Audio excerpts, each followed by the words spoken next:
and let's take the roll. Representative Kinner. Here. Representative Larson. Representative Schwartz. Representative Simpson. Excused. Representative Stiff. Here. Representative Walters. Here. Senator Guru. Here. Senator Hicks. Senator Kinski. Here. Senator Steinmetz. Co-Chairman Nicholas. Chairman Perkins. Here. Mr. Chairman, you have a quorum. Thank you. Don, we've been busy a little bit this morning, and we think we need to visit some more about ARPA, kind of as we got through and kind of look where we were, but just to make sure we know where we are, would you kind of run us back through from our discussion last night and highlight where we were at? Just make sure and I think most of us have a copy of this list here. It's on your desk that kind of monitors that. And let's just go back through that and make sure that's where we were. And let's kind of review the totals of where we are. If you can help us with all of the conserved ARPA and the direct ARPA, and let us know where we are with those numbers and also general fund. I think that would be helpful for us as we kind of start to wind this down and get it ready for prime time. Absolutely, Mr. Chairman. JAC has recommended appropriations of $21.5 million more than the governor in terms of conserved ARPA. However, you have recommended appropriations $18.7 million less than the governor in total general funds. The largest difference there is the reduction of major maintenance from 2.56 to 2%, saved $40 million in total general funds. And you spent about half of that for other priorities. You've also recommended appropriations of $9.8 million more in the direct ARPA funding than contemplated by the governor's recommendations. And the reason for that is, as you work through the budget, you appropriated some activities out of direct ARPA, and you haven't yet taken up the governor's letter number 17. Stepping back, your governor's action to date, which is also inclusive of governor's letter 17, because that's kind of your starting point. We assume the gov's rec. If you just ended today, there would be an approximate transfer to the LSRA in total for both bienniums, 21-22 and 23-24, of $846 million, leaving an LSRA balance of $1.822 billion. That's a little bit higher than what showed up on your most recent profile. And the reason being is you cut back on the ECA. That means less money is going out for schools. So that shortfall is smaller. And you've spent a little bit less in terms of total general funds. That's kind of where you are today with all of your action. Like the numbers above and below, can you give us the hard numbers too? In other words, actually what the governor spent, what we spent, just so I've got the running total side by side.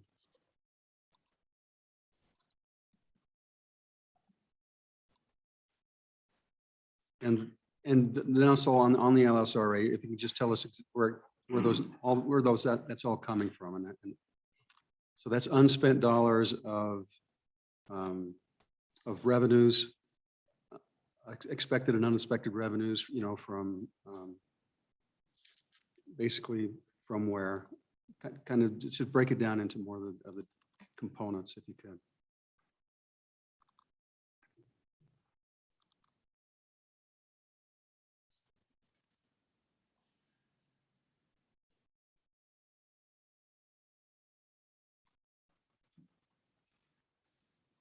Mr. Chairman, to your first question, the total amount recommended for spending by the governor and the judicial recommendations, as well as a placeholder for management council, or I could take those out for all three branches. Well, just each one would be fine. Okay.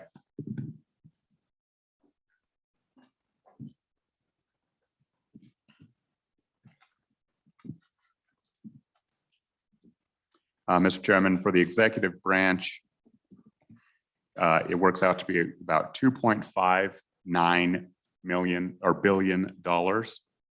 For the judicial branch, I do not have the specifics, but it's approximately $100 million. And for the legislative branch, it's approximately $20 million. As noted, so that combined amount is $2.71 billion of total recommended appropriations. That is inclusive of the $105 million for local governments, because that is coming out of the general fund. That is also inclusive of the governor's letter number 17, the portion that is directed to conserve general fund, because that's kind of the baseline that we judge everything against is the governor's rec. Now, returning to my prior comments, your action is approximately $18.7 million less spending than the governor from the general fund in total. What's that number again, Don? 18.7 million less than the governor. And the reason behind that is, again, primarily the reduction in major maintenance from 2.56, and then you spend about half of that elsewhere. The next account is the SIPA account, and you are currently $36.6 million in the hole, meaning you 36.6? 36.6 million in the hole. Um, Meaning you have overspent the SIPA account primarily due to the fact that the $28 million directed to the university for matching funds was not included in that matching. If about half of that gets balanced in the grand scheme of things against the underspending or lower level of spending in the general fund, the $18 million less spending in general fund. Your LSRA balance as of today would be $1.822 billion. And the source of that funds comes from a number of things. Number one, a sweep from the general fund at the end of this biennium and next biennium, which is approximately $846 million. In addition, you are spending somewhat less for the shortfalls in K-12. You saved approximately $27 million in your ECA recommendation compared to the governor. And you also saved, I believe it was about $3 million on the demolition of the facility in Fremont County on school capital construction. So that's why you end up with a somewhat higher balance, 1.822 billion from the LSRA. Again, this is inclusive of Governor's Letter 17, so that already has 75 million in the Wildlife Natural Resource Trust and 10 million in the Cultural Trust, which you may or may not agree with. I'll move to your quote unquote scenarios or brainstorming exercises yesterday and kind of give you a heads up as to where you would end up. So I look at the first scenario. I call it scenario S. And the big takeaway there is the LSRA balance is substantially lower. So rather than 1.822 billion, scenario S comes up with 1.264 billion, about $1.25 billion, a substantially smaller LSRA balance. However, there is savings totaling $455 million, 450 inclusive of the PMTF, Common School, Wildlife Natural Resource, and 5 million, as we understand it, to the Cultural Trust. So about 455 million. This scenario S does include other bills that are not before JAC, at least in the January time period. So we have included $75 million, 55 and 20 for Fire A bill, which this committee approved. So that is part of the reason why we have such a low balance. That Fire A bill is not contemplated by the governor's recommendations, right? He made no recommendation on Fire A. If you do not support the Fire A bill, you can add that back to your LSRA balance, but we wanted to try to give you an all in. We also included $95 million for in conserved general funds for a water bill. 95. So that's another reason why we have 1.26 billion in the LSRA, because both of those bills were not contemplated by the governor. This does not include any other bills. Those are the only two we added kind of at the conversations on the House side. But there are several others out there. There is no money in here, for example, for the Hathaway endowment or JEC bills, if you will, higher education endowment. Wyoming's tomorrow. There's also no money in here for the second water bill, which is on the order of $183 million. So those two have not been incorporated in this balance and would further reduce that $1.6 billion LSRA balance if you support those. Go ahead.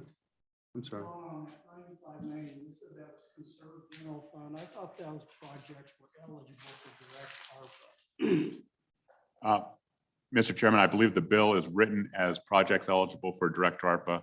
For some reason, the House funded it with conserved general funds in your write-up, at least as we understood it. So we could flip that pretty easily, and you basically add 100 million to your LSRA balance to 1.35 then. Yeah, I think that was our intent on this side, that it was a direct ARPA funding. Mr. Chairman, on the House side, that was our intent. That 95 million was direct ARPA. Okay, so it would be direct ARPA. That was what we had planned too. So if we can make that Yep. connection on.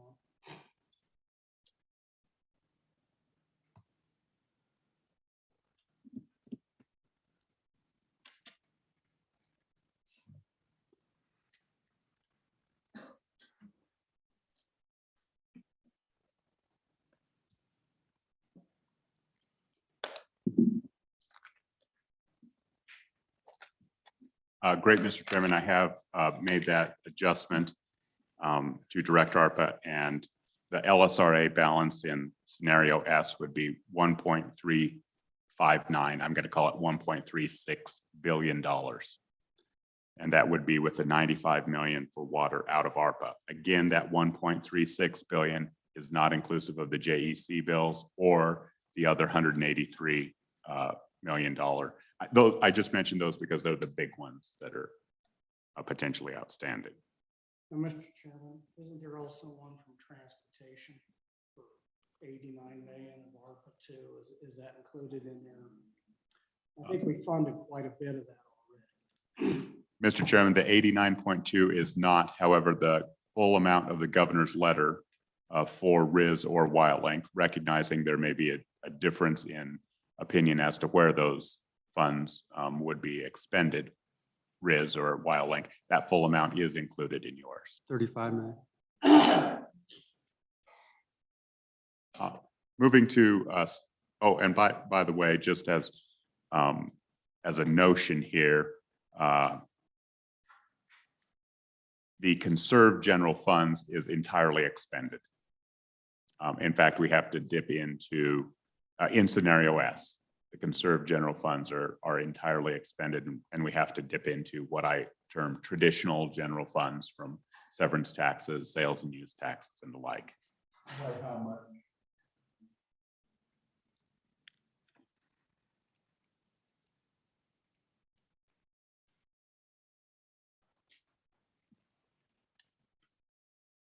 It's pretty close, about 40 million. And so just for clarification, this is scenario S or X? S. X? S is in Sam. S, oh, Sam, okay. And so, and what total are you using? The four? For how much is in conserved general funds? We see conserved general funds of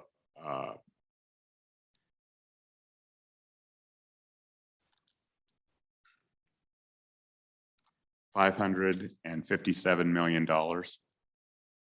And that's essentially the 503 plus the new guidance that added 82 minus the WIP funding that has already been expended by the governor.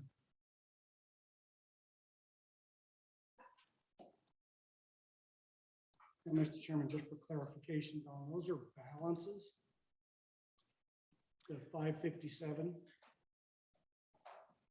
The 557 is the total amount of conserved general funds available. And scenario S, they are fully expended. And where you take this money from is kind of a choice. But for example, if there's 500, let's call it $550 million, and scenario S includes $465 million in savings, we assume that was coming from the conserved general funds. All right, thank you.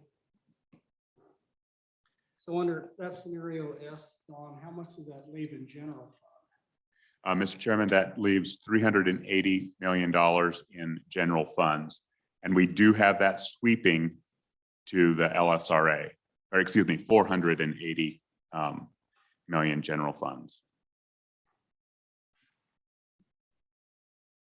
And so when we sweep that, that gives us the 1.3 in the LSRA, is that correct or not? That is correct. All right, thank you.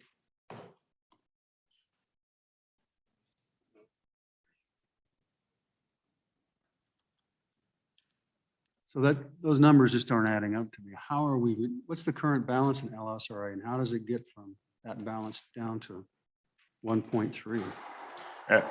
You know, I think that's a great question. So the current balance on the profile is 1.8 billion. But that assumes all of the governor's recommendations, including a sweep of about $700 million. He didn't recommend any of the savings that you are currently contemplating. So that has to come from, I mean, that's the easiest way to think about it. So you take that 1.8 and subtract off 450, and that's pretty darn close to the 1.35, 1.36.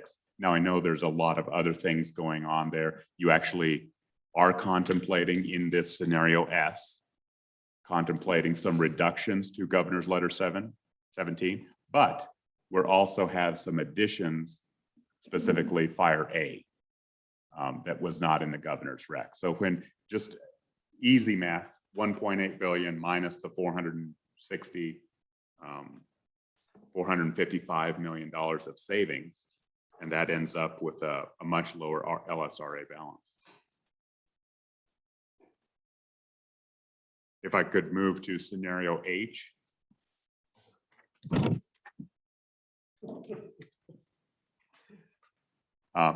Mr. Chairman, your leftover general fund balance is just about, is similar. I have it at 400.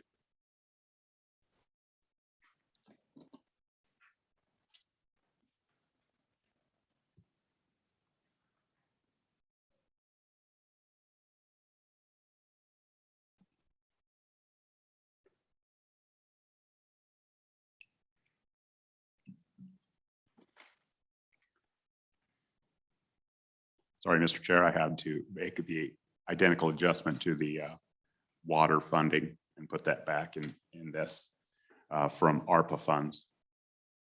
Scenario H, about $540 million left over of general funds and a somewhat higher LSRA balance when you leave of about $1.4 million. And the first question you probably comes to mind is, why is that scenario H LSRA balance higher than the previous? And the simple answer is lower savings. So in scenario scenario H, there's a total of $385 million of savings, inclusive of the PMTF, Common School, Wildlife Natural Resource Trust, and Cultural Trust. Maybe $75 million less than scenario S. And as a result, you end up with a higher LSRA balance because of that. Both scenarios do have or negative SIPA funds in the amount of 36 million. And here is kind of a bigger difference. Once the governor left his recommendations, there would be about $250 million of direct ARP funds that are not recommended for expenditure, $250 million. In scenario S version, there would be 340, so about $100 million more of available ARPA spending. ARPA direct. ARPA direct, meaning ARPA funds that are available for the permissible uses, not anything to do with revenue replacement. And then scenario H ends up with about $280 million, about in between the governor's rec of 250 and scenario S of 340. Scenario H ends up at 280. And I think the biggest difference there is I think there's some difference of opinion on that $50 million for local government.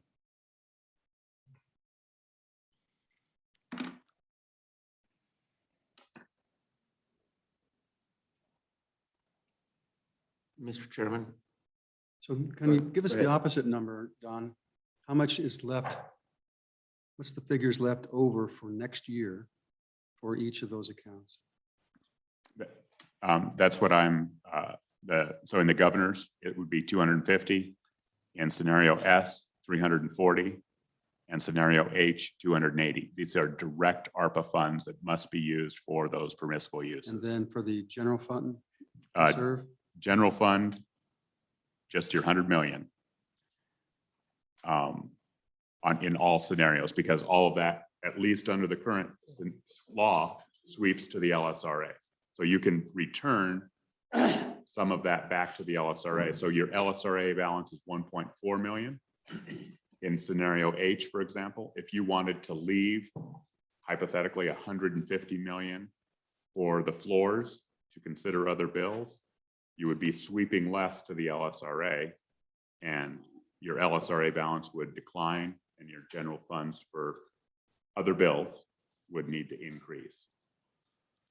so what's the total amount available if we didn't sweep any of it to the LSRA? What are those balances for under each one?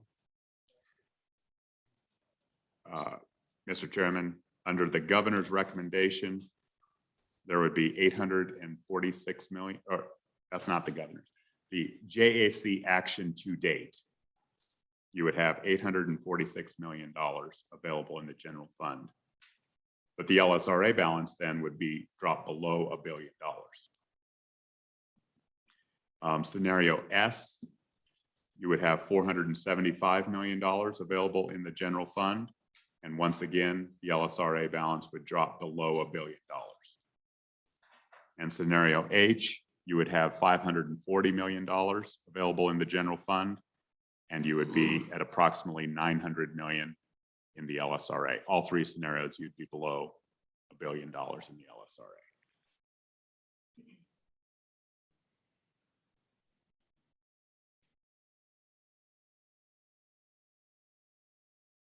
Big spenders.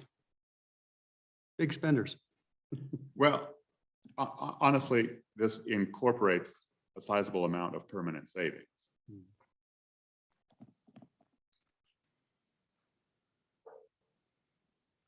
And Mr. Chairman, before I go too much further,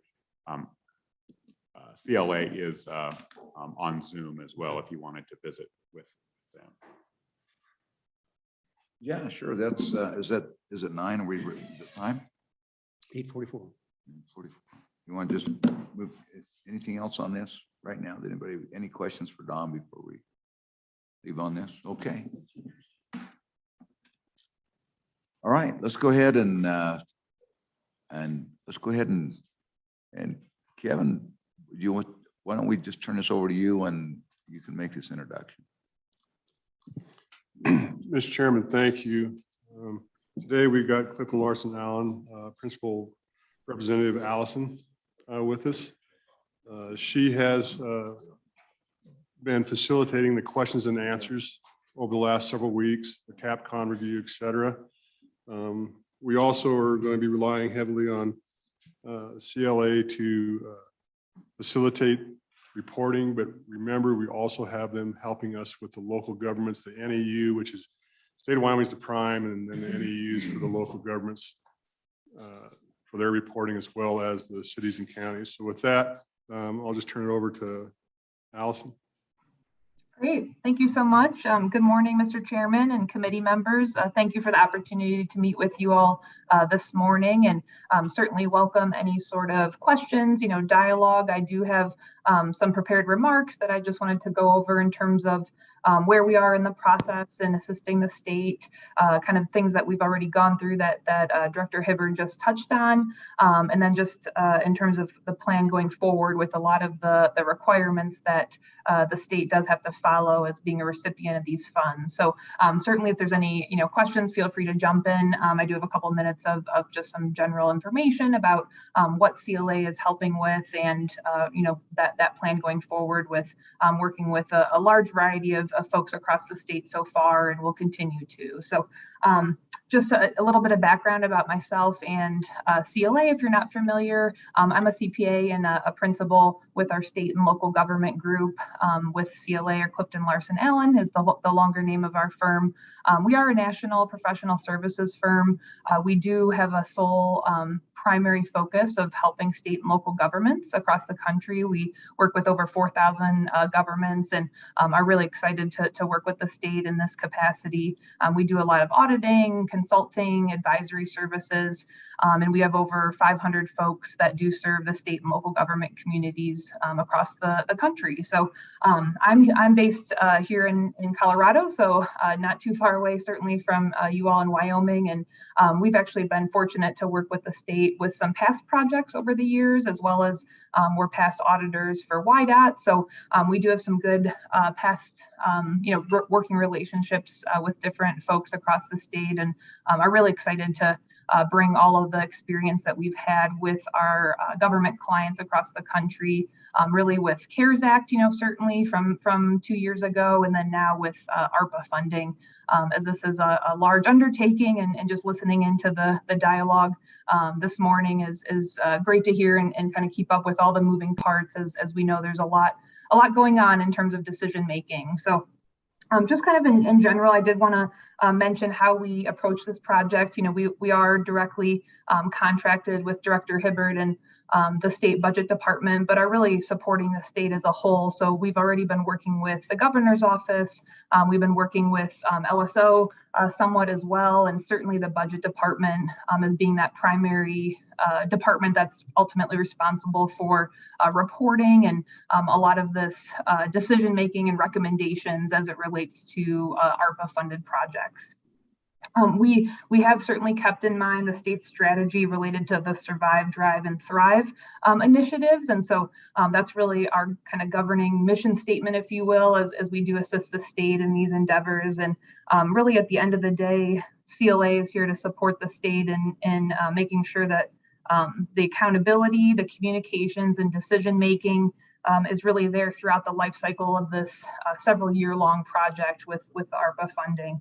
We really want to make sure we're flexible for the state. We have a lot of resources. I'm just one of many team members that are here to serve the state over the next several years, and really excited to bring the experience and all of the information that we've learned along the way over the past several years, and COVID-19 funding and programs to help the state with really being as we've talked about, a leader in the initiatives related to the pandemic, the recovery and the efforts that are forthcoming with a lot of the decisions that are being made right now. One of the other big aspects is the changing guidance that has occurred, as I'm sure a lot of folks know, There was an interim final rule that was issued by the Treasury back in 2021. They did now at this point issue a final rule, which is we expect to be the final guidance, if you will, governing the ARPA funds. That was just issued on January 6th, so a few weeks ago. It's about 400 and some pages, so a lot of information contained within there. They have provided some good overviews and comparisons between the interim final rule and the final rule, but there are some pretty large changes that they did make. And I think at the end of the day, they're positive changes and provide a bit more flexibility than initially thought under the interim final rule. So we're very busy in terms of analyzing that as it relates to the state and a lot of the projects and kind of initiatives that are being discussed, and are continuing to monitor all that as well. In terms of, one of the other major areas that I alluded to is reporting requirements to the U.S. Treasury. So specifically, this is a huge lift for all governments, across the country that received ARPA funding. Certainly the state as being a tier 1 entity, which is the largest type of tier that recipients of the ARPA funding fall into. There is a first kind of major reporting deadline at the end of this month. So January 31st, the first project and expenditure report is due. And it's a pretty complicated process. There's a lot of program information that needs to be reported, actual expenditures that were incurred as of December 31st, 2021. And then that will be a quarterly reporting requirement that the state will need to follow going forward. So this is the first one, and then basically 30 days after every quarter year end, the state will be required to perform that reporting to the Treasury through their mechanism. And that will go through the life cycle of the project all the way until likely 2027, with the very ending of the program ending in 2026 in terms of expenditures. There's also a large requirement, as Director Hibbard mentioned, related to all the non-entitlement units of government, which are really the smaller cities and towns across the country, including the state of Wyoming, as well as the counties and other larger municipalities within Wyoming. They also have similar reporting requirements that for the majority of those, they're a lower tier, about lower tier 3, I believe it is. They have a reporting requirement similar to the states, but not until April. So they have a few more months, but that's a really big lift, as you can imagine, for a lot of local governments that have never had to do this level of reporting before. So the state has made the decision to really help assist in helping with educational webinars and website development, kind of FAQs, being really a service to a lot of the local governments. And CLA is a big part of that. And we're working very closely with different members across the state to develop those resources for the local governments. We've already had introductions to a lot of the local associations. So the Wyoming Association of Municipalities and also the Wyoming County Commissioners Association. We are planning to have speaking opportunities at their upcoming annual conferences at the end of February, and just having a really great dialogue in terms of resources and webinars or new information as it's coming out. So we've already had some great conversations with members of those associations, and we'll continue to help support the local governments across the state because of the overall state of Wyoming. They have chosen to help those resources with their ARPA dollars, which is a great initiative, and I think a really good proactive measure for a lot of governments that this is their first time going through such a large ask in terms of federal funding and a lot of compliance requirements. I know there was already a lot of dialogue about ARPA direct versus ARPA revenue replacement versus the conserved general state funds. And so just wanted to kind of maybe level set just very high level in terms of the way we go about reviewing proposals that have come about from various state departments, how we go kind of through that methodology, and kind of making sure that things do align from a compliance standpoint related to what the Treasury has put out there, because it's pretty complicated. And with that final rule being issued a couple weeks ago, there are some some different ways to look at some of the proposals that even we looked at, back in December. So we're certainly working very closely with the state on reviewing those aspects. So specifically with ARPA Direct, as we kind of set, level set up in terms of what falls under that from a Treasury expenditure category standpoint, there's really 6 expenditure categories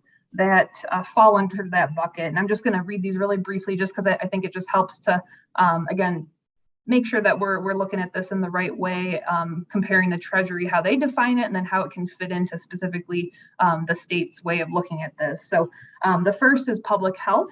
The second is negative economic impacts. The third is services to disproportionately impacted communities. 4 is premium pay. 5 is infrastructure.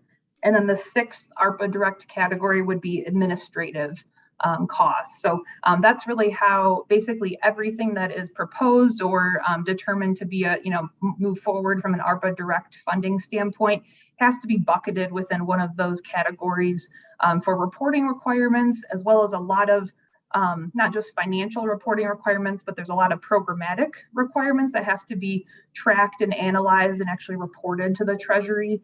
As you're probably well aware, there's a lot of equity measures and key performance indicators, kind of the more qualitative assessments, I would say, related to the state and how they're measuring these programs, how they're reporting those, and then those do have to ultimately be reported within the performance report for the state that is going to be due annually. The first one will be due in July of this year. So that's really why we are asking so many questions. And, as we're working with a lot of the departments, really trying to weigh out, where does this fall, and making sure that those metrics are captured from day one as best as we can. So we don't have to go back, months from now and try to capture data if it is past that point of being able to set up a really good framework. And the ARPA revenue replacement, as it has been discussed, that's really the 7th expenditure category that the Treasury has defined. And that is a lot, the most broad category, as everyone is well aware of.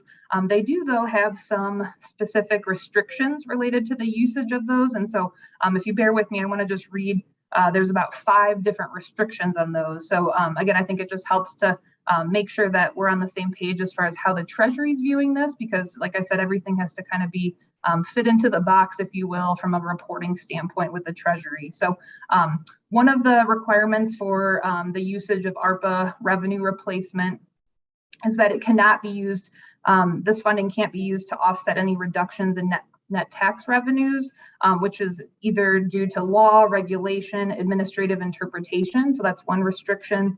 Another one is that it cannot be used to fund any sort of deposit into a pension fund. So, trying to reduce any sort of unfunded liability from a pension standpoint. Number 3 is that it cannot be used for any sort of debt service or replenishing financial reserves. So no sort of rainy day. It needs to be used for actual operations and serving, the communities and the citizens of the state. Number 4, it cannot be used to satisfy settlements or judgments that might happen from a litigation standpoint for the state. And then number 5, they indicate that this cannot be, revenue replacement dollars cannot be used for any project that conflicts with the purpose of ARPA. So an example they gave was that it can't undermine any sort of COVID-19 mitigation practices that the CDC, for instance, might recommend.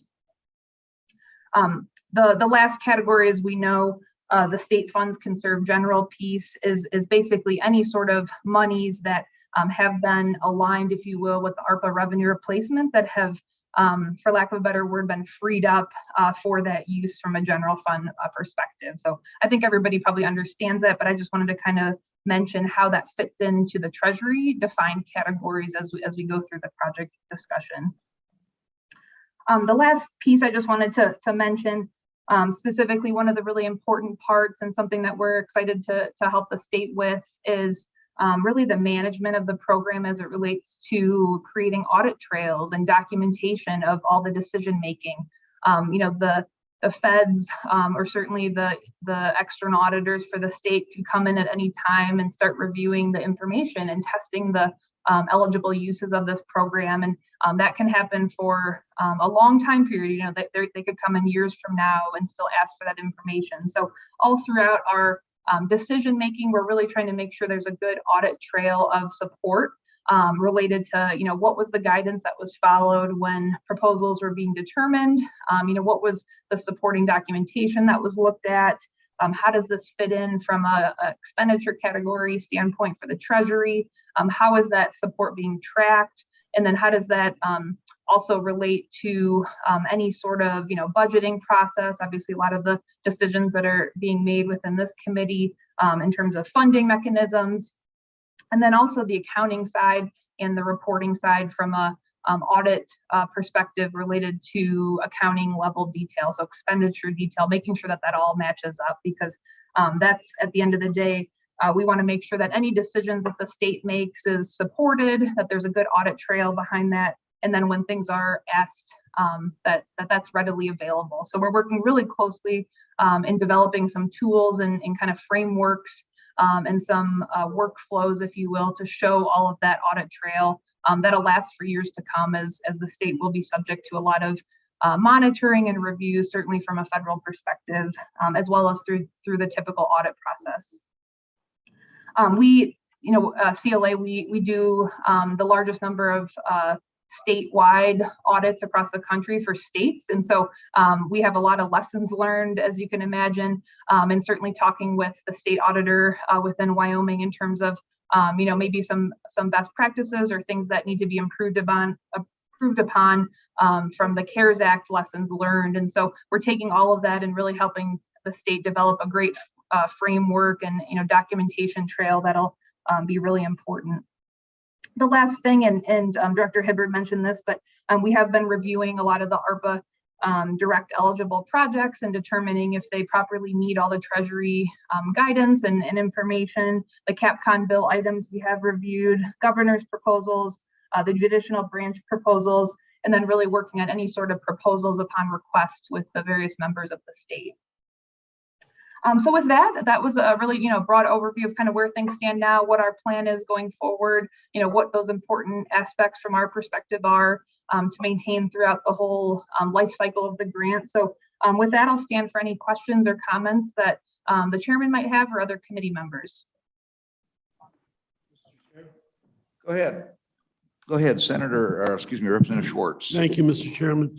So you went through the 6 categories for direct usage of ARPA. Could you repeat those, please? Yeah, absolutely. So ARPA Direct, the 6 expenditure categories. Number 1 would be public health. And I can maybe give a little commentary behind each of those too, because there's 12 different subcategories of public health. So that's primarily related to COVID-19 vaccines, testing, prevention of COVID issues in congregate settings, any sort of payroll costs related to certain types of employees under public health, safety, mental health services, and substance use. So that's kind of primarily how the Treasury defines the types of costs under public health. Under negative economic impact, so that's the second category here, that's a lot related to household assistance. So somewhat similar to maybe a lot of the CARES Act dollars, where there is, you know, food programs that are able to be assisted to be able to help different folks across the state, rent, mortgage, internet access programs, eviction prevention, job training assistance falls under there. Any sort of small business economic assistance programs would fall under there. Aid to nonprofit organizations would also fall under there. Aid to tourism, travel, or hospitality as well. And then aid to other impacted industries. And there's some criteria that the Treasury has put out there as far as how you identify other impacted industries. But those are really the main, there's 14 different categories under negative economic impacts. The third category, services to disproportionately impacted communities. And that has 16 total sub categories, if you will. And so that's primarily related to any sort of education assistance with impacted, you know, K-12 type levels of of children related to aid to high poverty districts, social, emotional, mental health services.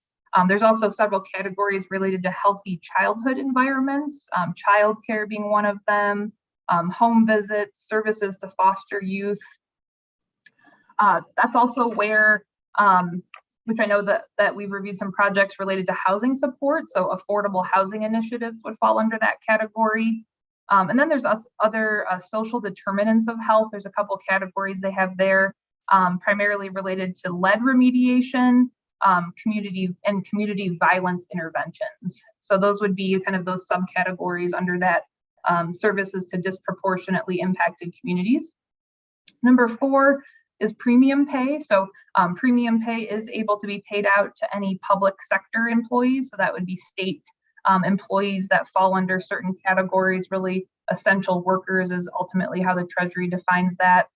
And then there is ability to provide premium pay to any private sector. So grants to kind of private employers for some of those essential services as well. So a lot more criteria within the guidance for that, but that's really the primary 2 types of premium pay.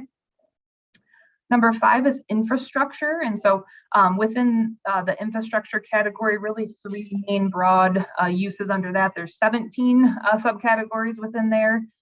Clean water and drinking water are 2 of them. And so those are very similar to some other federal programs that already exist. So allowable costs related to wastewater treatment, sewer overflow projects, sewer infrastructure projects, stormwater also falls into that.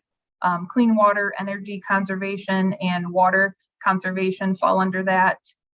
Under drinking water, treatment is allowable, transmission and distribution projects are allowable, and then lead remediation under transmission and distribution is also allowable. Drinking water storage projects are also falling under that category. And then the kind of 3rd subgroup, if you will, under infrastructure is broadband projects. And they did expand what types of projects fall under that a little bit in the final rule, but primarily what you would think of in terms of helping with broadband initiatives and a lot of, rural or disproportionately impacted communities to help with internet service there. What did I say? The 6th category then under ARPA Direct would be administrative expenses. So just general administrative expenses. So an example is our contract, CLA's contract with the state to help with the administration of the overall project. That would fall under the administrative expenses. There's also a category for evaluation and data analysis. So really a big initiative of ARPA overall is trying to measure and report on certain sort of data metrics and visuals, dashboards, things like that. And so that is another one of those ARPA Direct allowable costs.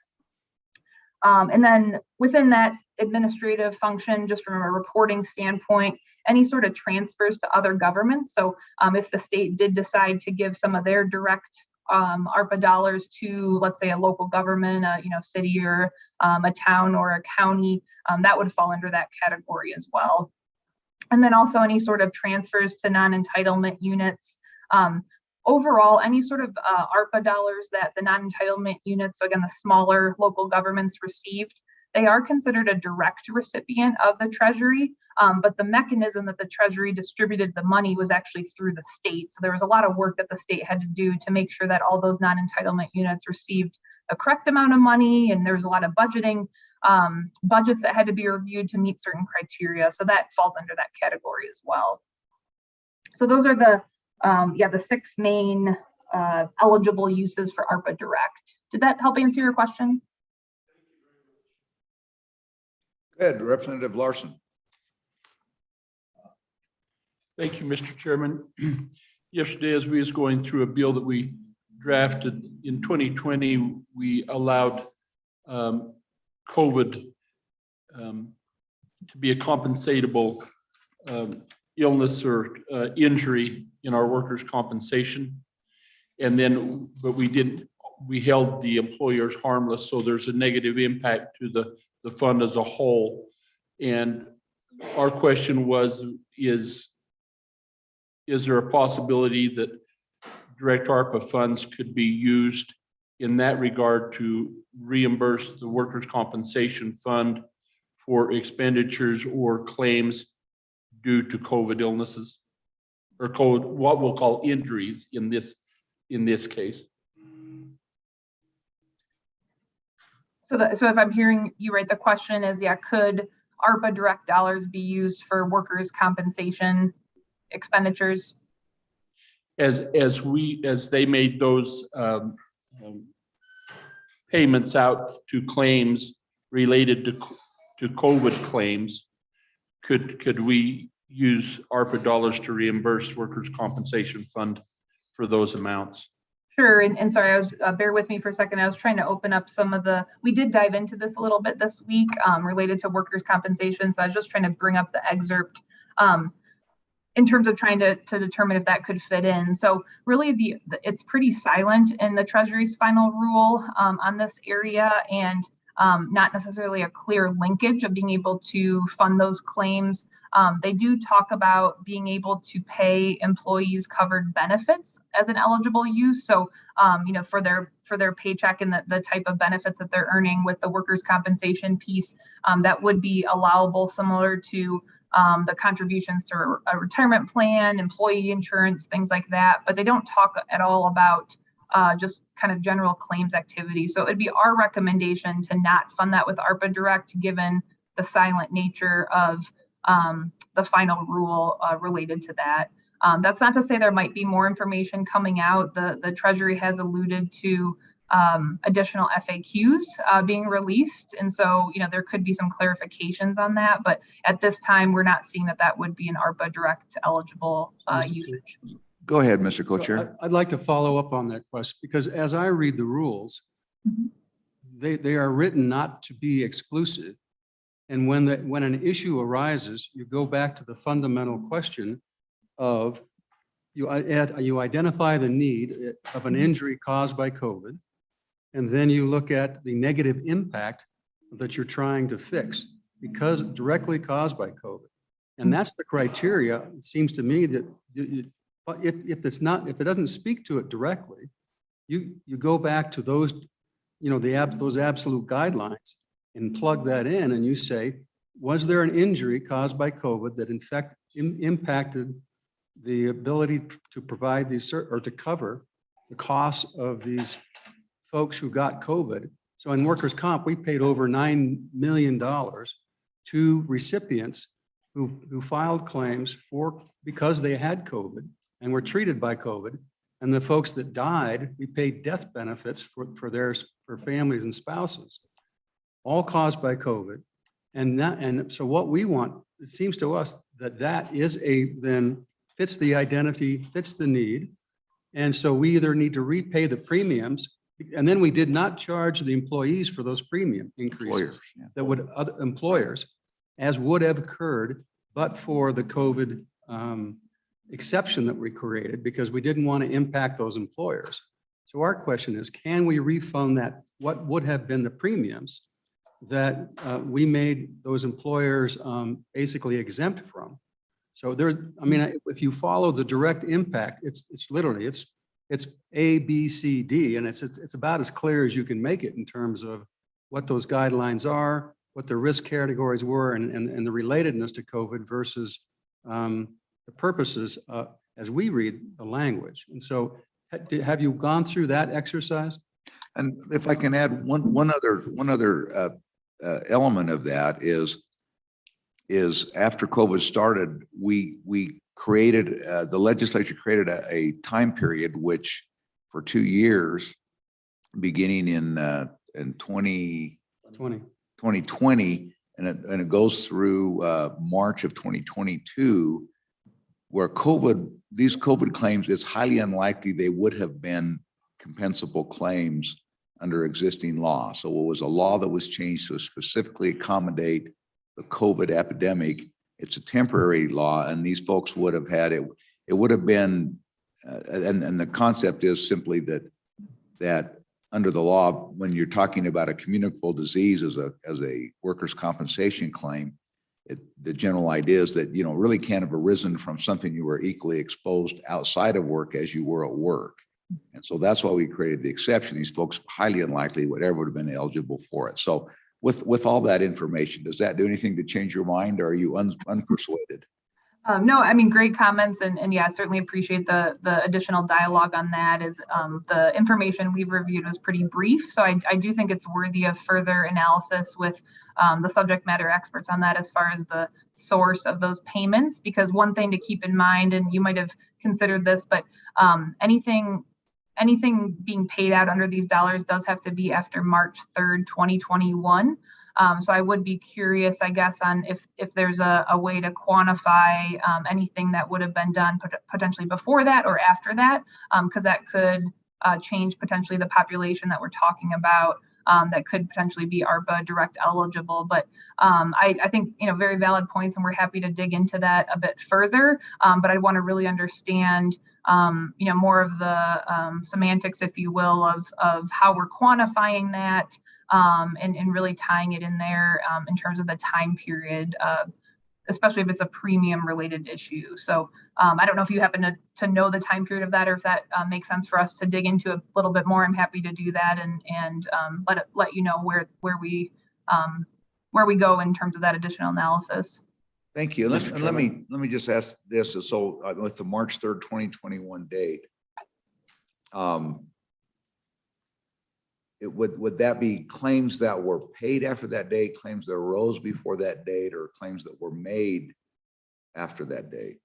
They talk about expended, so I would view that as payments. Now, if the trigger event of the COVID case, for instance, was before that date, we'd have to look at that a little bit more, because there's a lot of it's not just this, but a lot of discussion about, what about timing differences between when things are incurred versus paid. But in general, I think on the safe side and probably the most conservative side would be anything that was incurred and paid after March 3rd, 2021. But we can certainly look at that further. Okay. All right. Thank you. Mm-hmm. Yeah, no, great questions. Thank you. Any other questions? Any other questions from the committee members? Well, No, I've got. Go ahead, Mr. Co-Chairman. So, so this is a question for either ARPA Direct or, primary ARPA Direct. Okay. So for example, we have our law school has a clinic program that provides free legal access to the indigent folks across the state of Wyoming. And we don't, but the facilities are not sufficient to adequately conduct the services that they provide. The ABA has told us that we're in violation of a bunch of rules and regs. We don't have confidentiality, don't have privacy. It's located, it's basically in the basement of an old bank building. So there's a proposal to expand these legal services for the indigents, basically, and then construct a portion of a building to house them in, so that will comply with the ABA services. Also add internet capabilities so they can provide these services to the folks that need it around the state. So internet, software, hardware in order to accomplish that. And also on the backside to make facilities available in the various communities, so they continue and expand what they provide for these legal services. And a large part, so this is the disproportionate folks that is kind of targeted to. Mm-hmm. So the question is, if a portion of the construction dollars and costs can be used for ARPA Direct dollars from a component part of these projects, that we direct and tailor towards the try to mimic the guidelines that are outlined in the ARPA Direct directives. And is that possible, and is a viable exercise? Yeah, no, great. Thank you for bringing that up. I actually did just get a copy from the budget department of kind of the more detailed analysis of that project. I got that yesterday. So I did start reviewing that information to your point of trying to see if either all or some of those projects could fall into the ARPA Direct categories. I will say within the final rule that was just released a couple of weeks ago, any sort of capital, as they're calling it, capital expenditures. So in this case, that would likely be a large portion of that. If we're talking buildings or improvements or, property equipment, things like that, that would be a part of that capital project. There's a lot of different, I'll say, analysis and written justification that has to be performed and reported to the Treasury. And so assuming, I didn't look at the dollar amount, but assuming it's greater than $10 million, let's just say as an example, there's written justification and that does have to be reported to the Treasury.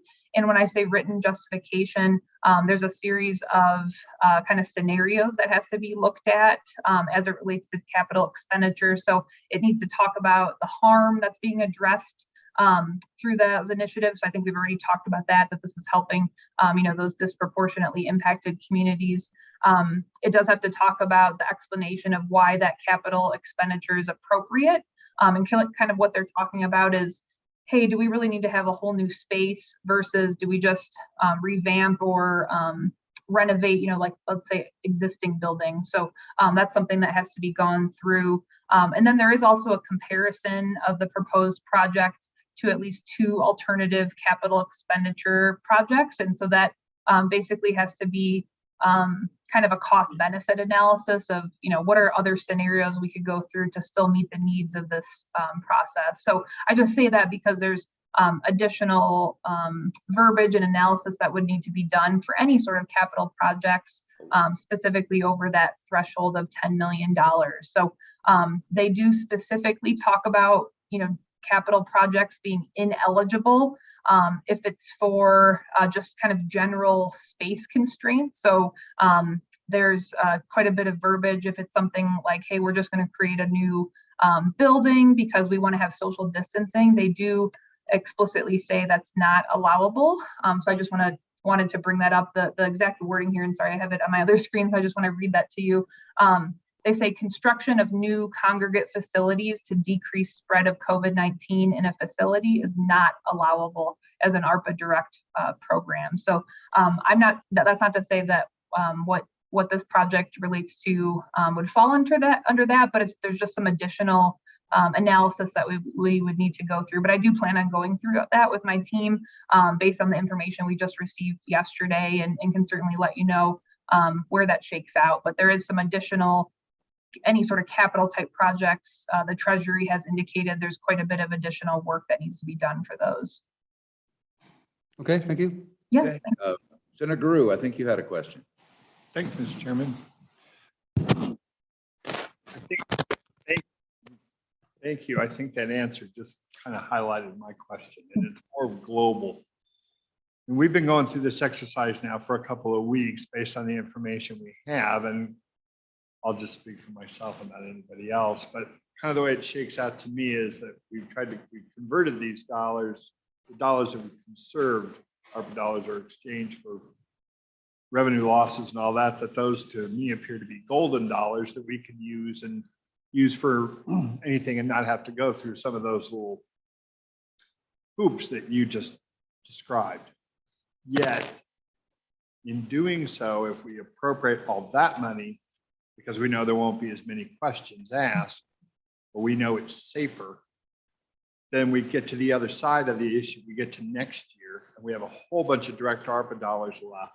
And now we try to shoehorn that into other projects that may or may not qualify. When if we would have taken a better look at that first part now, more dollars could have been spent for things that would have passed muster.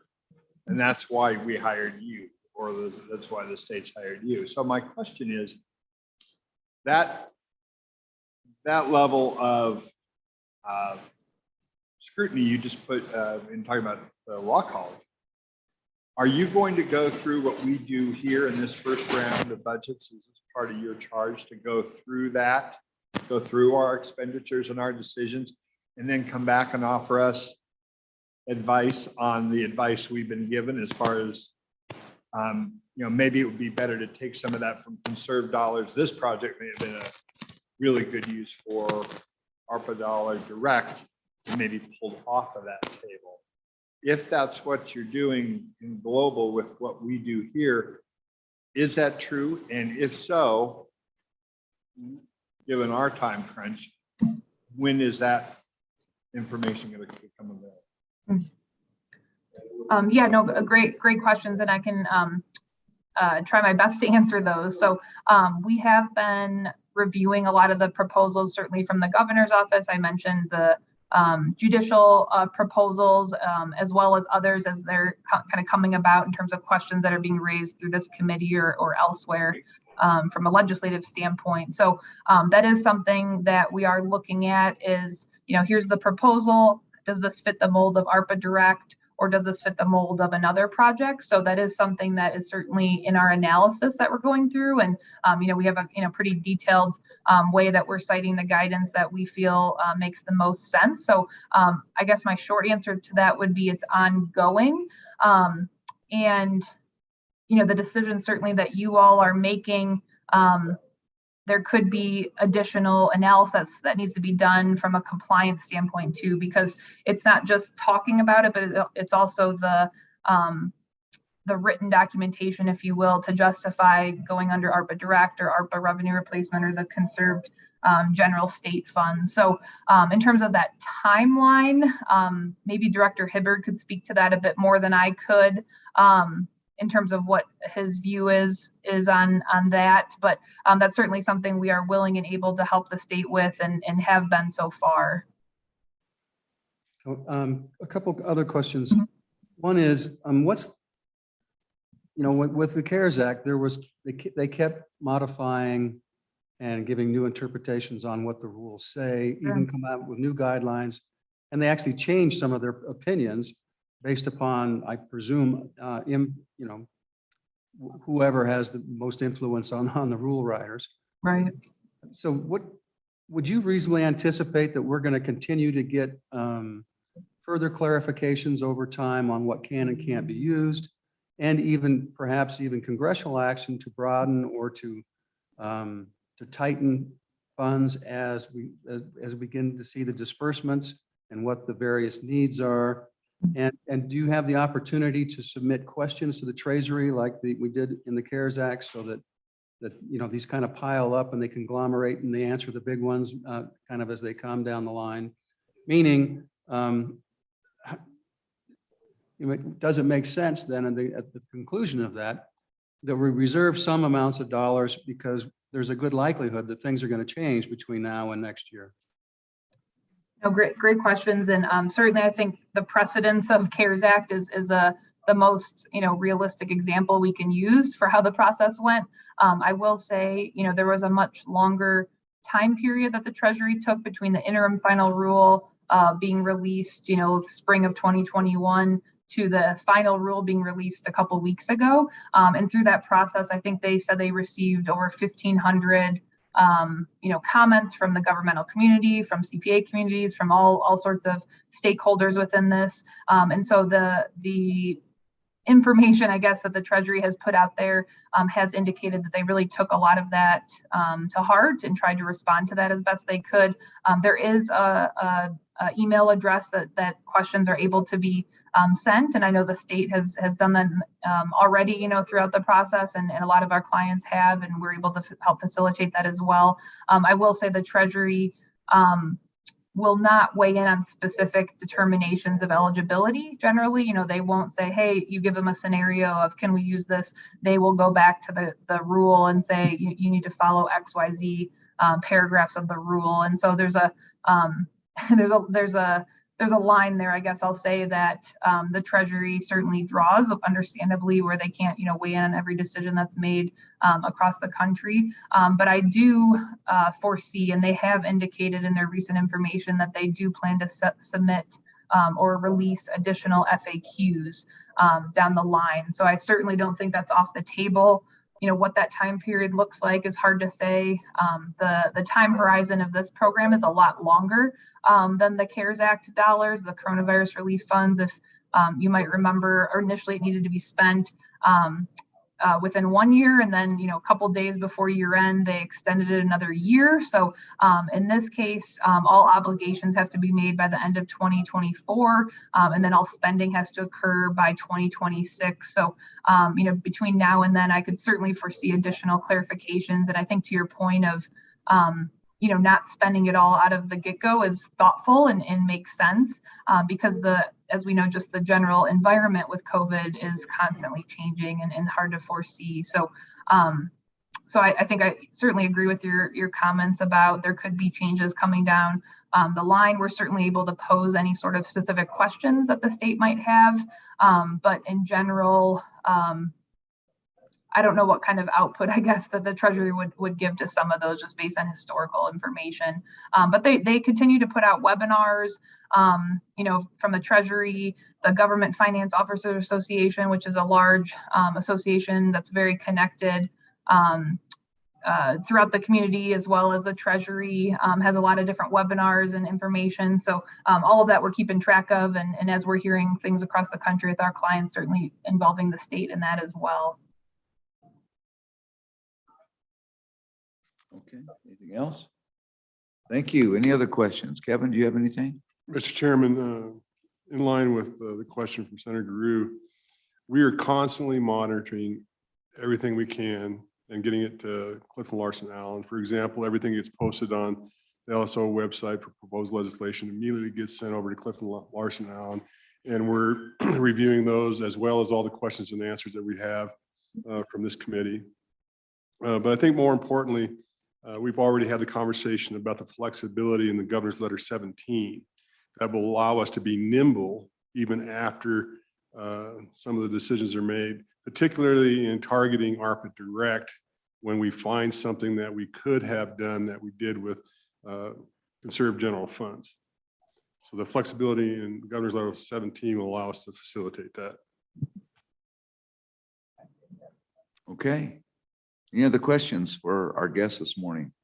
All right, thank you very much for being here. We appreciate the folks at CLA and look forward to having more input and advice from you. Thank you. Great. Yeah, thank you, Mr. Chairman, and all committee members. Really look forward to working with the state. And if there's anything we can assist with, feel free to reach out, and have a good rest of your day. Thank you. Thank you.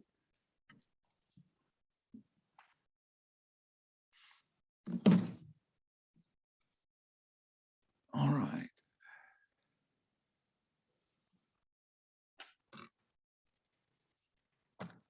Well, with that, I think that I think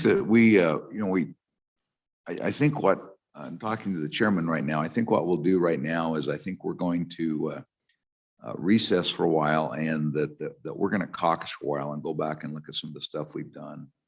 Maybe take some of this new information. There's some, we've had some information come in last night, and we're going to caucus for a minute to see, we visited last night and looked and found kind of where our differences are. And I think those may have changed over the night. And so I think we're going to caucus for a minute and just kind of see and regroup where we go and how we finish off this bill, how we do round robin, and how we do others, and figure out that schedule for the next couple of days. So before we do that, Representative Larson. Mr. Chairman, so we've got one bill that we had scheduled to consider here this morning. And just want to, so we're going to take a break from it. Which bill is that? It's the fire. Fire? Yeah, why don't we go ahead and take that up? Then we'll do this. If that's okay? Yep.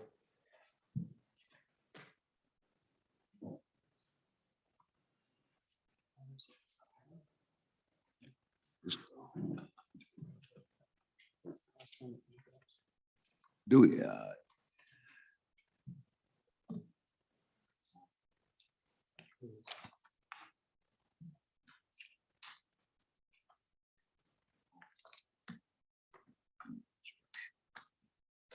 Good morning, Mr. Chairman and committee. Thanks. In light of the questions from the other day, I thought it might be advisable to bring the brain trust of the agency with me, and not just the not and not just rely on my memory. So today with me and sitting here, we have Jane Allred, Chief Electrical Inspector. We have, as I often joke, the entire Finance and Budget Division of the agency, Justine Morris, and then also online, the plan review. People should be waiting in the wings, and that'll be Jeff Shane, and I believe Greg Lastly is with him also. And if there's a way, I'm not sure how the new system works, but if there's a way that we can allow them to mic in and mic out, it would be handy. And Mr. Chairman, thank you. And the answer is yes. If they go in, are they already in the waiting room, Carla or Karen? Yes, sir. They're both in the room. They just have their cameras off. Okay, so they're listening. They can hear and see what we're doing. All right, thank you, Okay. sir. Thank you, Mr. Chairman. If I could, sir, start with just kind of an outline on the bill, and then stand for any questions and try to explain some of the changes. I'd like to thank Tamara Valley for the late work that we did last night on some of some just basic language changes. And I believe that she is going to approach on a couple of things. The draft that I'm working from is draft 0.6. Thank you. Yep, that's one we have. Yes, sir. Thank you. We also included some additional documents for your use, including the actuarial or the construction charts and fee schedules. So to start, I thank you for the second shot at explaining the fee increase document and the updated working draft. Going quickly through the draft with a brief explanation of the changes and trying to cover some of the questions that I missed out last time, if you'd allow me. Sure, go ahead. Thank you, sir. Starting in section 1, page 2, 35-9-108, section D. The change that we see there is the one that we discussed the other day, where we're changing from the archaic language of the Uniform Building Code from 1997. And we also changed the adjusted for inflation statement and moved it to by the International Code Council for Building Valuation, and then as adopted by rule or regulation by the department. That simply brings us to the currently used building codes that are nationally recognized and actually internationally recognized. And it also puts us into the valuation table that is being used nationally by many agencies and many states.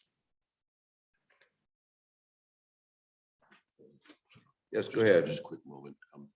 Staff, I'm looking for version 0.6 of the bill on our SharePoint. I'm finding 0.3. Mr. Chairman, this is posted online on the legislative website. Okay. Yes, Representative Larson.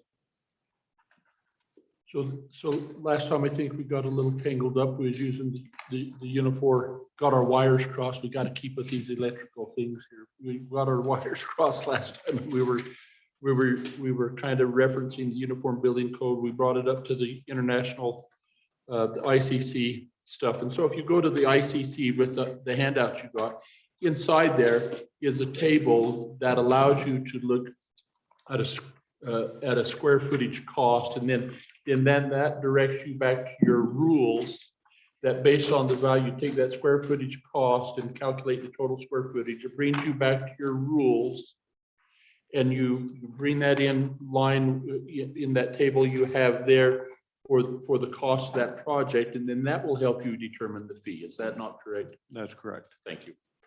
Okay, thank you. And Mr. Chairman, Continue. as Representative Larson, we did include the valuation table. We included 2 of them for some reference purposes, we went back to 2018, and then we also have the 2021, the most recent.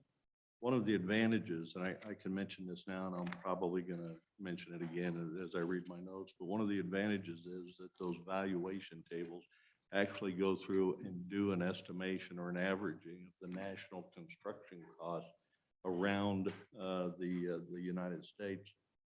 And then we reference back to the fee schedule that you mentioned. And that fee schedule was based originally on the 1997 UBC. That was adjusted. It's interesting that the current UBC fee table, I was told last night by Mr. Shane who's online, that one actually we are below what is currently the fee schedule that's supported in the ICC. But that occurred many years ago when there was a regional adjustment on that fee schedule, and we've maintained that regional adjustment to the date.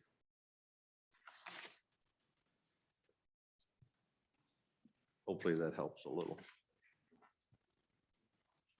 Moving forward, unless there are any other questions on that. Moving forward, I would move on to the language where we've made the change to have a division of the plan review fees that are collected on line 10, where it states that 60% of the fees collected under the subsection shall be deposited in a separate account for expenses incurred by the department administering Wyoming Statute 359101 through 359130. And that 40% of the fees collected under the subsection shall be deposited into the general fund.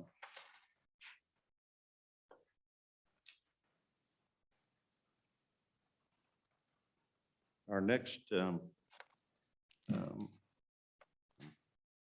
jumped around when I went to that valuation schedule.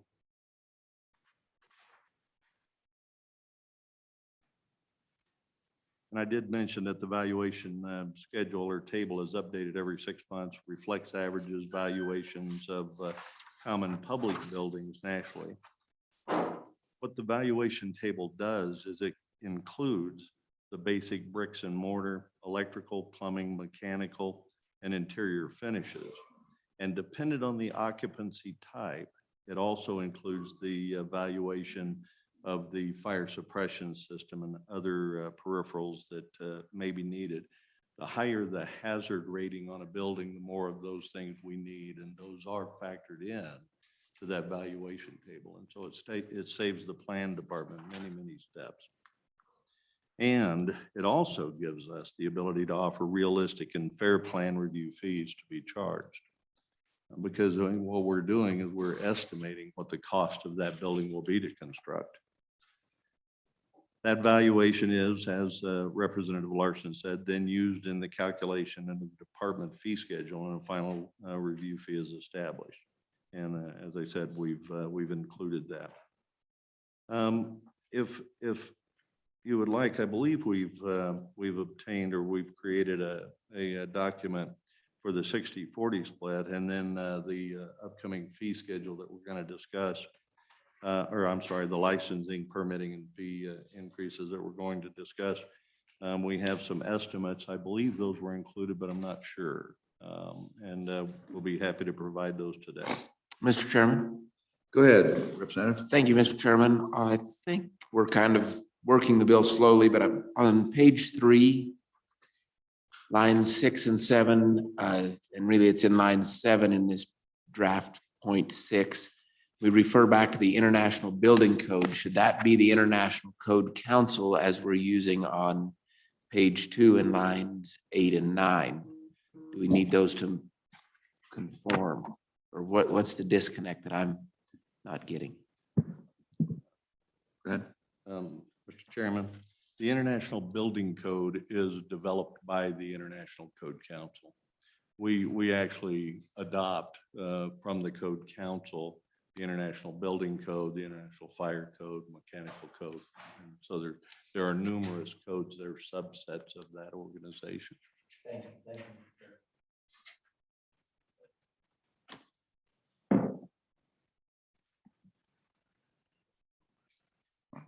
And And on page 3, my next reference was going to be that we have made some changes in language to come into compliance with the ICC or IBC from the UBC, and those would include on line II on page 3, where it says required for remodeling. We had, or the statute has that cost. Well, the truth is it's with a valuation of, and so we've modified that in a few places. You'll notice we modified it on III and one other place in the document. That's just so that it references back to the valuation table and makes it easier for the people that are going to be referencing that. When you go down to section R, it says there shall be no inspection fee under this section for school buildings. And in the IBC, the language in there is for school buildings used as educational occupancies. And so it clarifies that for us a little bit, or simplifies it a little bit. So let's ask just on that point. So is an educational occupancy, is that a school where students are? What about like district administration offices or district bus barns? Those types of facilities, are those educational occupancies or no? Mr. Chairman, the administrative offices would be included as part of the educational facility. The bus barns would be a different because they are not used in the administration or the actual education of the student. Welding classes would be part of the educational facility and most other things. That's when we start to build the peripheral buildings that are co-located. What if your administration building is a separate building in a separate location from a school? And Mr. Chairman, that's an excellent question, and I would probably refer to Jeff Shane online to find out the specific on that if Jeff's on. Jeff, are you there? Yes, sir. Mr. Chairman, the educational occupancies are defined in the building code is for children 6 or more through the 12th grade. The administrative offices, if it was a separate building, would be considered a business occupancy by the building code. And so it would not be an educational facility. Correct. Okay, thank you. All right, continue. Yes, go ahead, Senator Mr. Chairman. Simons. Thank you, Mr. Chairman. I have a question on page 3, II, line 9. So when we're saying, first of all, I'd like to know what's exempt from for permitting under the IBC. But secondly, when you change required for remodeling that costs less than $40,000 to required for remodeling with a valuation of less than $40,000, could you explain the difference in those two terms to me, or if there is one?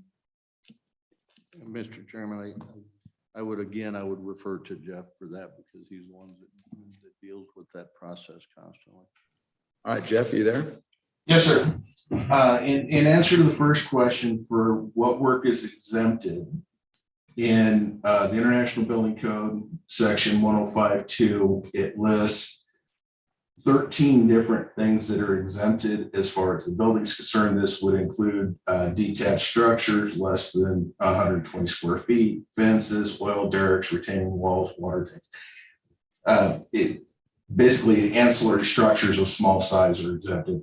And also any electrical, mechanical, or plumbing repairs or maintenance are exempted from permitting.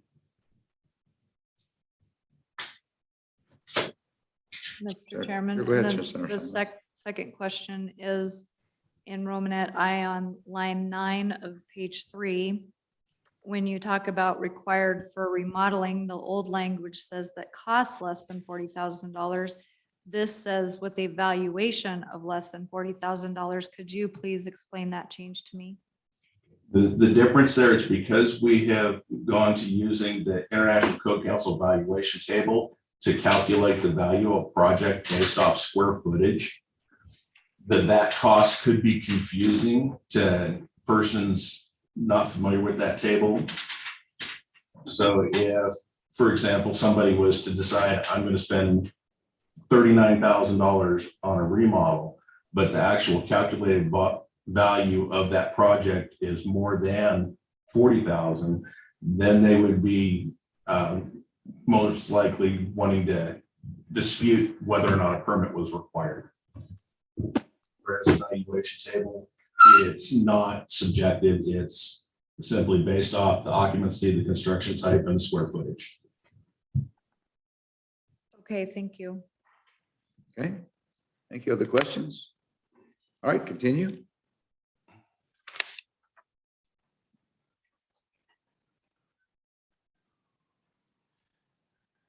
Well, at that point, we're going to begin to get into the electrical inspection fees under the 359120.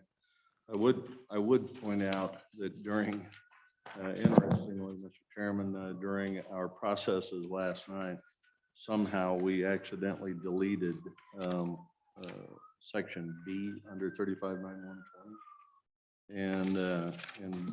And Tamara and I spoke about that, and we're going to, through whatever mechanics or mechanisms are necessary, attempt to put that back in. So I don't know if there's an action necessary by this committee to do that, or if that can just be done by LSO, or, but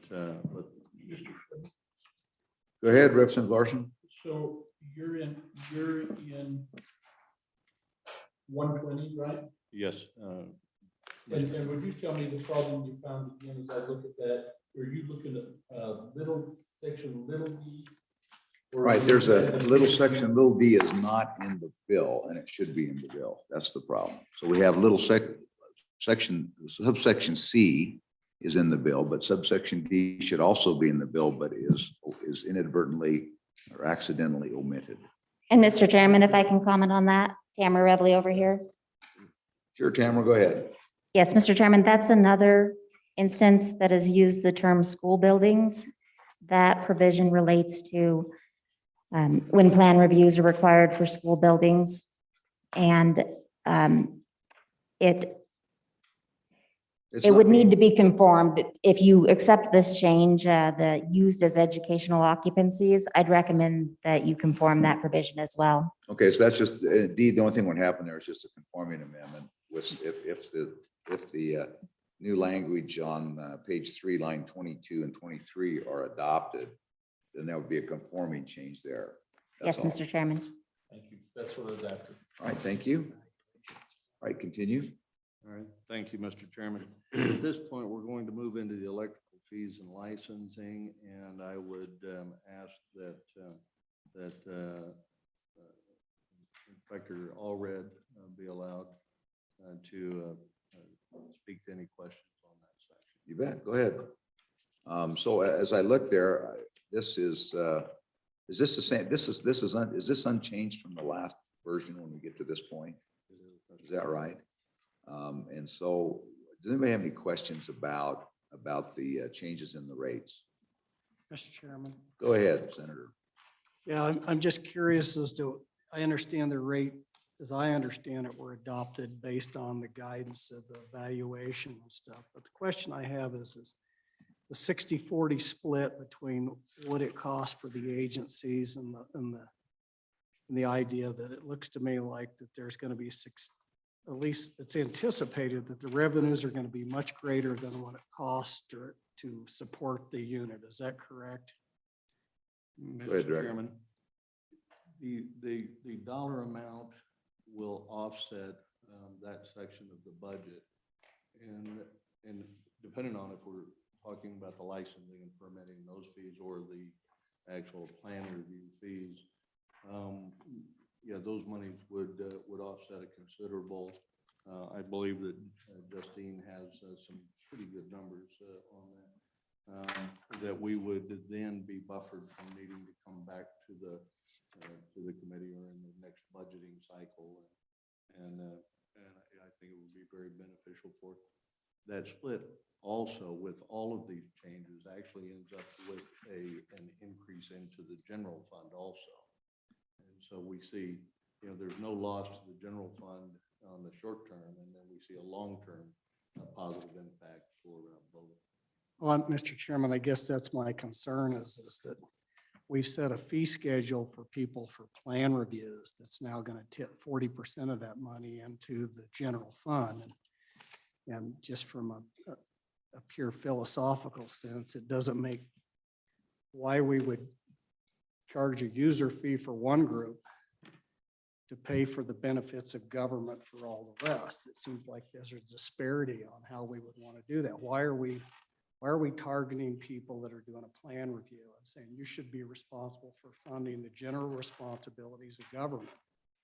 And so I was just wondering when you went through that process, I understand the need to maybe review the fees, but they should be adequate for what it takes to pay for the program and pay for those services and not excess. So would you go back and what, so the 60% I am assuming completely funds the unit there. So based on this fee schedule, so there is an anticipated surplus associated with this fee schedule. And quite frankly, that's a little troubling to me, Mr. Chairman, that we would then dump those into the general fund. So They used to all go into the general fund.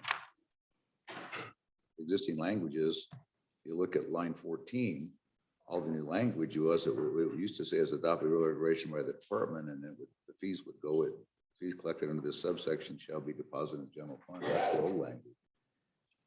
Mr. Chairman, 60% specifically called out for the purposes of running the agency. Right, so it used to be all the plan review fees went to the general fund. Now 60% are going to be retained by the department. And I understand that, Mr. Chairman, and I think that's appropriate with those fees. And when we went through the reductions, that was a proposal that was brought, that we would increase those fees to offset the cost to run the program. And now it seems like our fee schedule is a lot higher than what that is necessary for. That's the way I read it. Maybe I'm misreading it, but to me, it's a little concerning that we set a fee schedule then goes for the general purpose of funding the rest of the government. All right, thank you. So let's continue on. Let's finish out the bill with our. So just to follow up on that, my understanding is when we saw the numbers last week, these fees are going to raise $1 million or $2 million. The cost that we fund this agency is $6 or $7 million. So all this is capturing a fraction of the component of the cost just to actually have folks who are receiving the services have a little bit more skin in the game than having just generally funded by government. And Mr. Chairman, and if that's the case, I would fully support that 100% runs into the fund instead of the 60-40 split. That's what I'm trying to understand. Well, there's a certain If the logic. intent is it's clearly to fund the agency with the fee increase, why then would we split those funds out and part go into an account that does that and part just sweeps into the general fund? I don't understand the necessity of the split. I think it's a good question. Okay. Is there any, so let's continue on to the bill. Are there, the rest of the bill is just, Tamara, is there anything else in the bill other than just the updating and changing of the fees? Mr. Chairman, the language requiring rules changed slightly from the version you saw last, and that was just conforming changes. We do require rules in this version of the bill by July 1st, 2022. Any rules required by this act, and then the bill would be effective July 1st, 2022. So any new fees that are adopted by rule, and they would need to be adopted by rule, as you see in your handout, those fees are set at the maximum. Most of the fees are set approximately equal to those specified in statute. So changing them in statute will need a conforming rule change. One other comment on the 60-40 split. We have that 60-40 split in existing law for the electrical inspection fees, as well as for the professional licensure fees. And those are the fees we're raising in this bill. So if there's a desire to have all fees, all of those three categories of fees collected by the department to be sent to the general fund or not sent to the general fund, you would need to bring in those other two statutes. Of course, what's in front of you is just that split for the construction plan review fees. So this division just mirrors what the rest of the division of the fees for plan reviews now mirrors the revisions for all the other fees that are collected. Is that what? That's correct, Mr. Chairman. All right, thank you. All right, is there any questions about the bill itself? Any other Mr. questions Chairman? about, do we understand the bill? Mr. Chairman? Yes, go ahead, Representative. Thank you, Mr. Chairman. My question is about the bill on page 6, the fee schedule. And then looking at the supplementary information you provided us, it appears that the fee schedule that we are implementing has a lot of these fees higher. That if this document the supplemental documentation is the 2020 fee schedule from the International Building Code, then it looks like our fees will be higher than the suggested fees of the International Building Code. So just trying to get the two to relate to one another. And if I'm reading that right, then why are we going to be higher than the International Building Code or Building Council or whoever's providing this information? If you know the answer, Director, please. If I could, sir. Kind of taking a little bit of it. Yes, sir. Mr. Chairman, I think if we could, I want to follow up because I think in looking at the document that Representative Walters was looking at, he was referring to, it's a page, where you said it's 6-5. Those are our existing rule fees, and that's the rule fees that we're adjusting. We are indeed raising them. So that's the existing rules, and what you're seeing there, those are not the rules in the ICC. Thank you to my good seatmate for correcting me.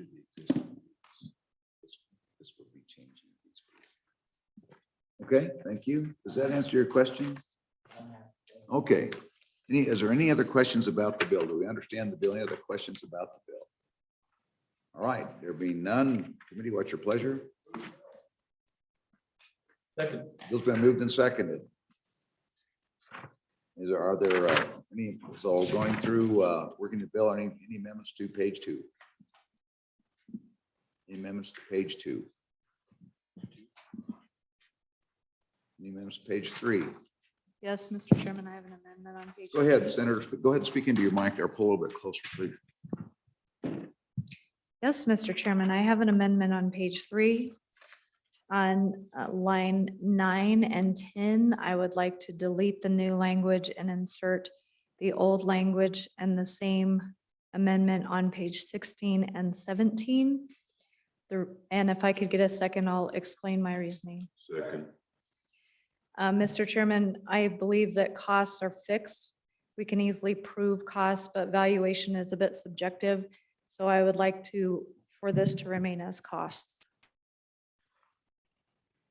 Mr. Chairman. Go ahead.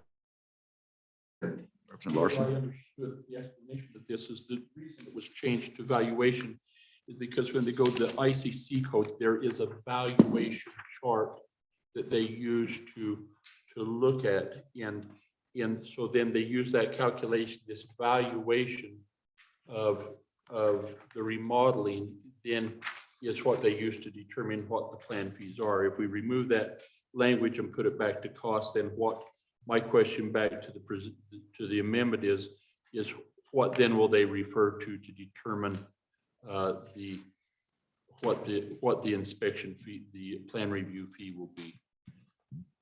Mr. Chairman, I want them to refer to the costs. I don't want them to use the valuation table. I understand what they said, and this is just my opinion, having remodeled several buildings. So thank you, Mr. Chairman. All right, thank you, Mr. Co-Chair. No, thank you. Could we just have the agency comment on this particular language and this discussion and why it was changed from cost evaluation and perhaps address the concern that was raised in the motion? Mr. Chairman, Mr. Co-Chair, Senator Steinmetz, the language change is there's multiple reasons for it. The first, of course, is to bring it into compliance with the current codes and the way that the codes read. Secondly, and I may ask Jeff to step in a little bit, but secondly, what we're looking at is not that you don't know the actual cost when we're doing the plan. What you're doing is people are predicting or estimating the cost of a plan. And we aren't going to be looking at small plans where it's under $40,000 as the code says. We're going to be looking at large buildings. We're going to be looking at complicated projects. And so to actually be able to predict the cost is going to be dependent upon something like the International Code Council's valuation. And so that's why we refer back, or would prefer to refer back to the valuation table, which will even the playing field for everyone. If I may, Mr. Chairman. Yes, please. Jeff, would you like to add anything? I'd like to see if Jeff would like to add anything to the observation. Jeff, do you have anything to help your boss out? Yes, sir. In regards to the valuation tables and versus the language of that cost it is dependent upon the honor system. And it also is dependent on how much shine they wish to put on their project. The building valuation table is for a minimally compliant building with the code requirements. They take into account the necessary features that occupancy needs to meet the minimum code standard. They don't ask for anything more. So if you want to gild your building, that value does not calculate into your plan review fee. We're only looking at the minimal structure. It makes an even playing field. And for an example, one of our schools that went through a couple years ago, I ran the valuation number through the data table, and it was $3 million less in value than the declared value of the school, which meant the fee would have been substantially less as well. Well, whether you're putting Formica or marble, it doesn't matter. Correct. It is the minimal requirements to meet the code. Mr. Chairman. Go ahead. Go ahead, Senator Drew. Thanks. Jeff, help me out here. Just give me a couple of examples of what the fee difference would be between what's in place now and what the new fee, the valuation schedule versus the cost schedule, on just a couple of real world examples that you've worked on in the past couple of months. Whether it just be for someone's home or a commercial building in an area. I mean, what we're trying to get at here, and I think what the good senator's trying to get, and I agree, we're asked to pass something here, but we don't really know what the cost to our constituents is going to be. And we'll know about it as soon as we pass it. If it's high, we're going to get calls and they're going to say, what'd you do that for? And so, and we'll give them the spiel about how it covers the cost of that and covers the cost of that. But it would be nice to have a little knowledge going in of what you're talking about in real world examples. Can you give me a couple? Understood. Well, first of all, the valuation table has nothing to do with the fee other than it establishes the value of the project. To give you a reference, previously I worked for the city of Sheridan and we did the same thing there in 2015. And it actually reduced the cost of most building permits by about 5%. As far as the constituents, for your reference, we've been using this valuation table for over a year now to set the valuation of projects for plan review fee. Senator, has your phone rang from anybody regarding that? Okay, any other, all right, any other questions? Go ahead, Director. Yeah, Mr. Chairman and Senator Drew and Senator Simon, I think there may be a misunderstanding of some sort here that we really aren't increasing the plan review fees. What we're doing is just referencing them back to that valuation table, and we're leaving the fee schedule where it is. The change in the plan review, the funding stream is the one that Senator Hicks referred to on the 60-40 split coming in, but what we're doing is clarifying that plan review process. And so if you look at the fee schedule table, it's the same as the valuation table is the same. But what occurs is that by attaching to the valuation table, we automatically will receive the increases in construction costs over the years as they develop, and we'll have the advantage of being able to attach to those on a national level. And so we're going to be again, evening that playing field. Thank you, Mr. Chairman. All right, thank you. Mr. Chairman, We're still on the bill, yes? This is Tamara. Now, oh, hello, If Tam. I might add one comment, I want to be explicitly clear with what the committee is adopting here with this language as adopted by rule or regulation by the department. This fee schedule that you see in your handout, it's within the agency's rules, chapter 2, section 3. You see total valuation, it's a little table. This bill draft gives the department authority to continue to adopt this table or to change this table. So by rule, within guidance provided by the ICC, they would be able to promulgate new rules that change that fee from $16.03 to $17.03 or $23.03. This change, by striking the 1997 Uniform Building Code, grants them authority now over that fee schedule. And there is no similar fee schedule in the UBC that we can point to. Agency, I've looked at codes from various municipalities and they're all either adopting their own or going to a formulaic based formula based on how many fees they've historically collected and how much they need to recoup their costs. So I just want to be explicitly clear that this bill on itself doesn't change plan review fees. It will be up to the department when they promulgate rules to decide if they want to keep this schedule as it appears on your handout or to change that schedule. Okay, thank you. And and Director, while we're still talking about this, just pulled out your budget really quick. And so what we've, when I look at it, the total budget that we have, that were tentatively, or that was submitted, was a $7 million budget, of which almost 5.5 million came out of general fund. And then about 1.567 million is other funds. And so, and Tamara or Dawn, if you can help with how do we know what the total fees are that are collected? The total fees, plan review, electric review, whatever kind of review is going, how many fees are collected out of this in a biennium, if we know, or if you know? Go ahead. Mr. Chairman, as of date, there was $482,958 collected in plan review fees. And all that was 100% that went into the general fund. Over what period of time? That was just for one fiscal year. The most recently completed fiscal year, so fiscal year 21? Okay, so. Mr. Chairman. Go ahead. So Justine, thank you. And so what you said is that $400,000 that all went into the general fund. Correct. And with this change, 60% of it would stay. Correct. $241,479 would stay in a special revenue fund within the agency, and then 40% would go into the general fund. Which, Mr. Chairman, I think was the intent of the committee, is to try and give them more money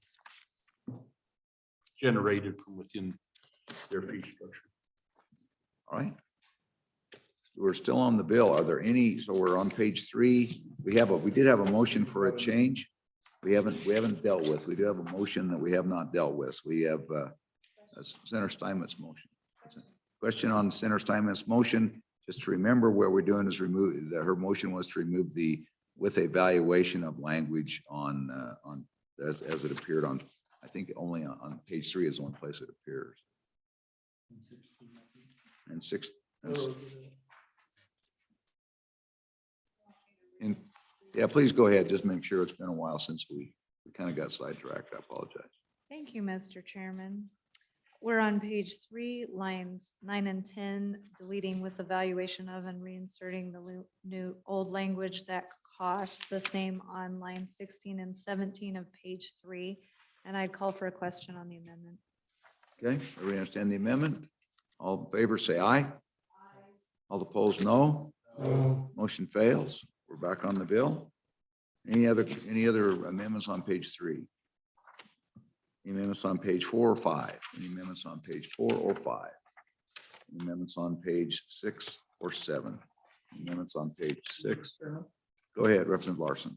So if I could refer to Tamara, if we adopt this language, we need to have some conforming language Subsection B, I recall, is that correct, Tamara? That's correct, Mr. Chairman.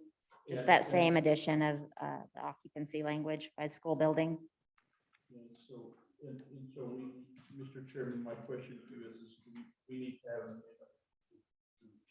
to do that. Mr. Chairman, I consider it conforming if you grant me authority to conform that, Okay. but you can also do it by amendment. Okay, so we don't need anything, Mr. Chairman? And if it, and so that if we pass the bill, we'll just, the motion on the bill is, I think is, let's just amend the motion on the bill to include any conforming language necessary. If that's okay. Is that okay with the movement in the second? Okay. Any other, so any, are we ready on the question, for the question on the bill? All right, let's call the roll, please. Mr. Chairman, the question is on 22 LSO 0367 working draft 0.6, including conforming language. Representative Kinner. Aye. Representative Larson. Aye. Representative Schwartz. Aye. Representative Simpson. Excused. Representative Stith. Excused. Representative Walters. Aye. Senator Guru. Senator Hicks. No. Senator Kinsky. No. Senator Steinmetz. Co-Chairman Nicholas. Chairman Perkins. Aye. Mr. Chairman, the bill has not been adopted. No, bill's not been adopted. All right, thank you. The, so anyway, we're back to this point where and it's time to take a break anyway, but why don't we just, let's reset. You want, Mr. Chairman, Mr. Co-Chairman, my thought is recess until 1 and give us time to look this and reconsider or look at, go back and look at our ARPA and take a break and do that unless you've got something. Is anything, Don, anything else we need to do before we do that? Do you have anything else? Mr. Chairman, I do not. Okay. All right, so we'll stand and recess until 1